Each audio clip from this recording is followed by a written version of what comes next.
So going from this higher level scorecard to the next level is really where we want to go next. So what happened in April or May or June, and show me. I want to see what's going on there. So I might ask that question, and that would lead me to May rejects. Okay, all right. So let's imagine again we're standing in a production area, and here's a customer scorecard up on a bulletin board, and then adjacent to that in the ideal scenario would be May's rejects, and then maybe even June's rejects. So I'm looking at that, and I'm asking some questions here. So again, you might want to pause, look at this, and what questions would you have? Okay, ultimately 77% mixed parts, that's a pretty big deal. So what about June? Okay, you're able to see June. June, you still have, you know, a handful of different, you've got rust here, crimp height, mislabeling, mixed parts. What is the difference between mislabeling and mixed parts? These two, why are they even on there? Maybe they should just be taken off because they're 0%. But you can see here that 66% in June are mislabeling or mixed parts. Is that the same thing? Is that different? And go back to mislabeling. Okay, 8%, 77%.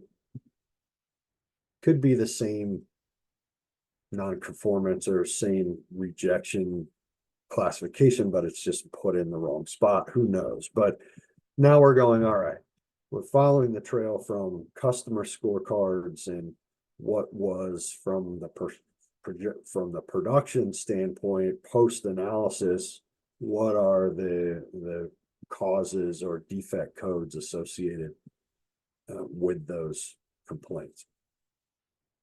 Okay, so then I'm probably going to go next to production. Are these parts that are bad, that are rejected, coming from production? And my job as an auditor isn't to 100% figure out, where who screwed up or who didn't do something right or wrong.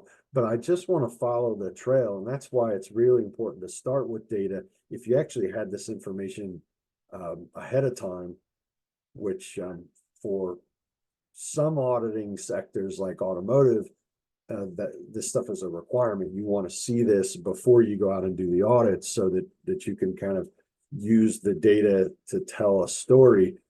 But I'm going to go down the audit trail, and I'm going to go to production. So if I look at production during the same time, so again, we're going January through June, I see that the first time percentage is actually really high. So 97% is the goal. 97% or higher is the goal. And we see February, March, April, May, June, all of those months. January is right at it, but all those months are meeting or exceeding the requirement for right the first time. So I might ask some questions around just validating, how do you know that these parts are right the first time? How do you come up with this percentage? How robust is that final inspection station or whatever, or the ultimately the kind of the gatekeeper of the end of production? How robust is that process? If I'm feeling pretty good about that, and I can see some continuity over time, and what I'm observing gives me confidence that these numbers are actually correct, then I'm going to start to wonder, okay, this stuff was correct coming out of production. What's going on? What's happening after production that might be contributing to this spike in customer complaints and PPMs. So one of the things you want to do related to this kind of dummy data here is, it's always a good idea to take that information and then have an audit plan. So based on what you've been presented. You're assigned as a part of the auditing team to investigate your raw material supplier due to various mixed products being shipped over the past several months. So now you can say, okay, based on this exercise, these are our complaints that are going to our supplier. We're complaining about our supplier, okay? And in looking at the supplier information, this is our data, or this is data that's accumulated for them. It ultimately, these examples become a starting point for conversation between you and your audit team. But the idea here is, all right, based on what I know ahead of time, and this is where, we go back to that statement that I made earlier. 50% of auditing really should be in the planning side of things. Now you're equipped with some data that you can use to really plan your audit. So, okay, how are you going to plan that? What's your audit plan look like? Are you going to be going on site? Is the audit plan going to be over multiple days, multiple auditors, so on and so forth? So the idea here is develop an audit plan for the process or processes you're going to audit, and then discuss potential audit trails. You want to be able to use information like this in exercises with your own auditing team, after you've kind of thought it through yourself, and just use this as a way to calibrate and get on the same page and have discussions. There is no 100% right and uniform answer. And I say it all the time, if you use 10 different auditors on a process at 10 different times, you're going to end up coming up with 10 different audit reports. So even the best auditors in the world are going to be varied in their interpretation. I see that frequently, but using this as an opportunity to kind of calibrate and get everybody on the same page in terms of audit planning. That's what you want to do in this exercise. There's a third piece here. Prepare to discuss your strategy with the rest of the class. Okay, so that's an exercise as it relates to the planning portion. And then the next slide, we'll look at actually an audit scenario as if you're out on the floor and doing the audit.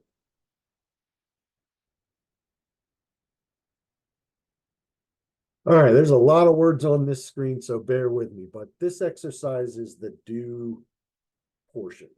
So here's the deal. You're auditing your supplier, and you walk out to speak with Josh, who's working in the shipping and receiving area. He's unloading a truck and placing incoming product in a very crowded area near a cage labeled non-conforming product hold cage.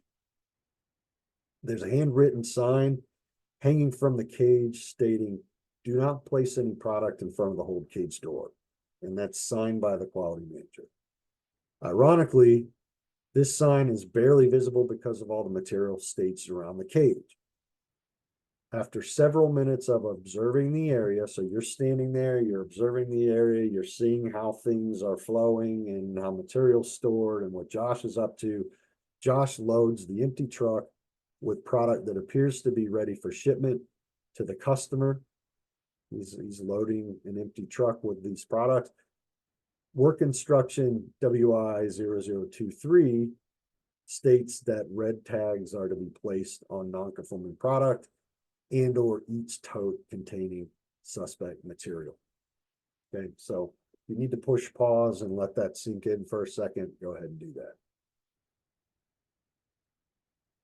So what you have now is you're already armed with the knowledge of why you're there. You have an audit plan set in place. You have these metrics, right the first time is pretty good. You have these mislabeling and mixed parts issues, reject analysis, that there was a growth over time and it seemed to kind of start in April, and here you are post June. and you're somewhere in their operations, looks like the shipping area, and this is the scenario.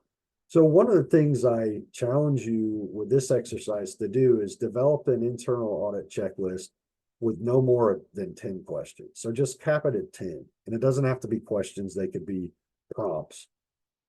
Okay, 10 questions. So imagine these are 10 tokens. It's a video game, you have 10 tokens to spend on the video game, and you want to get as far in the game as possible. In 2 audit teams, you want to practice asking questions to follow the audit trail. So this will drive some competition. The idea is, let's divide your internal auditing team into 2 and get them to come up with questions so that you could see from one audit team to the next, what trails is audit team 1 going down versus audit team 2. And you want to practice asking questions in preparation for going down the audit trail. You want to try to find the nonconformity or 2 or 3 or concern. It could be an opportunity for improvement, it could be a gap. It doesn't necessarily have to be a nonconformity, but there are a couple of things in here that are pretty explicit, even with the limited information we have. But try to find the nonconformity using few questions to save valuable time.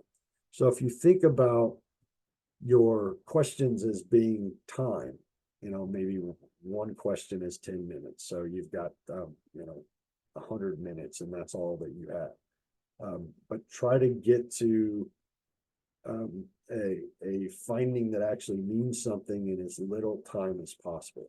And then you want to document any relevant notes on your checklist. So think about it this way.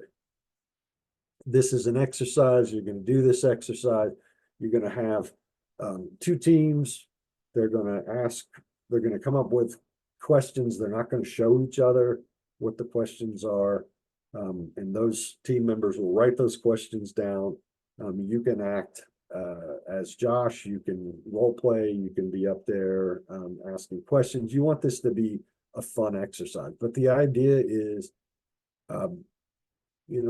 will your audit teams, one of them, one auditor, and I'd typically find the more experienced auditors tend to kind of get tunnel vision sometimes on document control issues. Oh, well, there's a document that's handwritten and it's signed. You can't handwrite a sign. That's a nonconformity. So is that something that someone's going to bring up? Ultimately, is that a real big deal? I don't know. So this is a fun exercise. So kind of go with it, run with it, and have some fun. That's the idea. You can act like Josh being the auditee. One of the things you want to do, and there's one other little note here, the material that you need for this would be an audit checklist. So if you have an audit checklist template, you can use that. If you don't have one, there's one with this course, or you can go on our website and just search audit checklist and you can find one there. You want to keep this scenario up on the screen. Students should use the previous data presented to determine that the process failures are occurring somewhere in the warehouse area. The teams have the 10 questions, try to find 2 nonconformities. One is apparent and the other one is a little bit hidden. So the main things you want to look at here, that parts are put in front of the hold cage, and that's really clear. The requirement is do not place product in front of the hold cage door. And ironically, you could barely see the sign because all the material in front of the hold cage. Why is that important? I don't know. Maybe it's because if you put things in front of the hold cage door, people can't put bad material inside the cage. Don't know. But you certainly have a pretty explicit issue here. And then something else as you go, and this is something that's not listed here. So through the series of questions, hopefully your auditors get to the bottom and kind of go, okay, well, there's an explicit requirement here for red tags. Is Josh and the other associates in this area, are they using red tags to label non-conforming product, you know, or and are they using, you know, each tote? Ultimately, is it clear what's good versus bad? Because we know that if it's unclear what products are good versus bad, then that could lead to the you know, accidental shipment of bad product when it should be good. And we know there's been some mislabeling, we know there's been some misproduct issues. So, you know, are we finding gaps in the system here that could be leading directly to a major spike in poor quality, a major spike in returns? I mean, we might be talking about tens or hundreds of thousands of dollars in customer complaints here, simply because of some small things like a congested shipping area, or in the scenario where I acted out, red tags are, we've run out of red tags, so we use blue tags and write bad on the blue tags, and that's what we need to keep product shipping, is there has to be a tag that's scannable. So anyway, it's a fun little exercise, and it's meant to bring some creativity and some fun to auditing and audit practice, and the technique of getting a proper plan based on getting, you know, inputs before you go out to audit, so you know what you should be focused on, and then developing that checklist that gives you a good audit trail to go down before you just show up and, you know, randomly start asking questions. So that's a fun exercise. It's one of my favorites in the lead auditor class. And yeah, I hope you've enjoyed that module. It really breaks up the lecturing side of things. So I strongly recommend using that kind of data and scenarios within that last 2 or 3 exercises to improve your auditing team.